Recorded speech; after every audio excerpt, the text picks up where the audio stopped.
नेहमी सजग असलेलं एकमेव व्यासपीठ भारत न्यूज 44, बातमी तीही बिनधास्त। अंबरनाथ तालुक्यातील आदिवासी आदिम जमातीबद्दल केंद्र शासनाच्या विविध कल्याणकारी योजना असूनही ठाणे जिल्ह्यातील अंबरनाथ नगर परिषदेच्या भ्रष्ट अधिकाऱ्यांनी त्यांना वेठीस धरून मूलभूत सोयी सुविधांपासून नेहमीच वंचित ठेवले आहे। याबद्दल आदिवासी कातकरी समाजाचे आज 1 ऑगस्ट 2025 रोजी अंबरनाथ नगर परिषदेच्या गेट समोर उग्र आंदोलन केले आहे।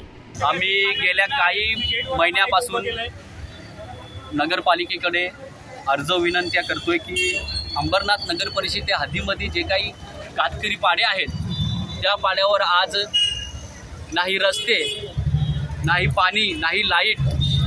आजही ते पाडे असे जंगलात असताना दिसतात।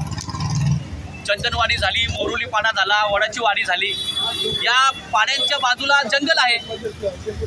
आता एक मधली घटना चंदनवाडीमध्ये झाली आहे। एक 16 वर्षाची मुलगी घरात काहीतरी करायला गेली, त्यांना वाटलं की घोम चावली आहे, पण तिला साप चावलेला आणि ते साप चावल्यामुळे म्हणजे जंगल बाजूला असल्याने साप आणि विंचू काटत घरात येऊन लपतो, ती मुलगी मृत्यू झाली आहे। याचं उत्तर कोणी द्यावं किंवा याची दाद कोणाकडे मागावी आम्ही? म्हणजे कातकरी वस्त्या ज्या आहेत त्या आज नगरपालिका स्थापन होण्याच्या आधीपासून या ठिकाणी वास्तव्य करत आहेत, तरी त्या आज जैसे तैसे परिस्थिती आहे। म्हणजे आम्ही कातकरी म्हणून आम्ही माणसं आहोत का जनावर आहोत, हा भेद आज नगरपालिका आम्हाला दाखवून देते। आम्ही अध्यक्ष महिला, आम्ही बाया मिळून आम्ही एक दिवशी नगरपालिकेमध्ये आलो, आमचे प्रश्न घेऊन का बाबा आम्हाला रस्ता नाही आहे, काही सुविधा मिळत नाही आहे, तर आम्हाला नगरपालिकेच्या गेटवरनं ते काही अधिकारी तिथे बसलेले असतात, ते बोलतात तुम्ही इथं कशाला आलेत, काय तुमचं काम आहे, इथं कोण नाही, तुमचं काम होणार नाही असं सांगून आम्हाला तिथून त्यांनी बाहेर काढून दिलं। म्हणजे मग आम्ही जायचं कुठे?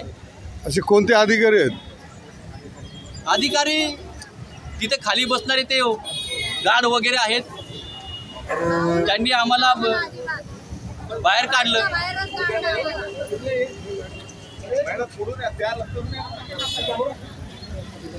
त्या जर पूर्ण झाल्या नाहीत तर हा फक्त आम्ही एक सॅम्पल म्हणून या ठिकाणी आलोय। आज मुरबाड, शहापूर, भिवंडी, अंबरनाथ, कल्याण या ठिकाणचे सर्व जिल्ह्याचे लोक जर आले तर आम्ही अधिकाऱ्यांना पलुके सोडू।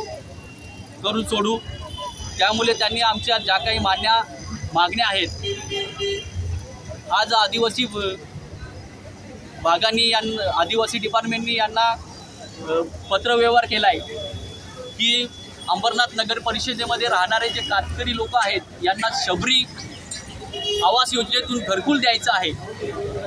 तर तिकडचे पत्र येऊन या ठिकाणी पडले, पण हे लोक त्या पत्राला हात पण लावत नाहीयेत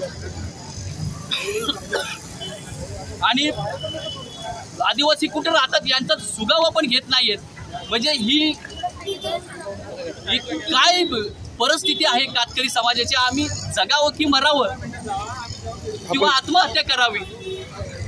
आज छोट्या छोट्या झोपड्यांमध्ये लोक राहणारी आहेत। आज जर नगरपालिकेने त्यांची माहिती घेऊन नगरपालिकेच्या हद्दीमध्ये असलेले जे काही त्यांचे निर्णय आहेत, ठराव असेल, घरकुल न भेटलेल्याचा दाखला असेल, न हरकत दाखला असेल, हे कातकरी आहेत म्हणून त्यांना घरकुल मंजूर करावा, असे काही 3-4 डॉक्युमेंट आहेत ते नगरपालिकेने आदिवासी विभागाला सुपूर्द करावेत आणि आमच्या लोकांना चांगला निवारा मिळावा, त्यांना चांगली झोप घेता यावी, असं चांगलं घरकुल योजनेचा लाभ त्यांच्या अशाच नवनवीन अपडेटसाठी बघत रहा भारत न्यूज 44, सत्याचा प्रकाश, बातम्यांचा विश्वास।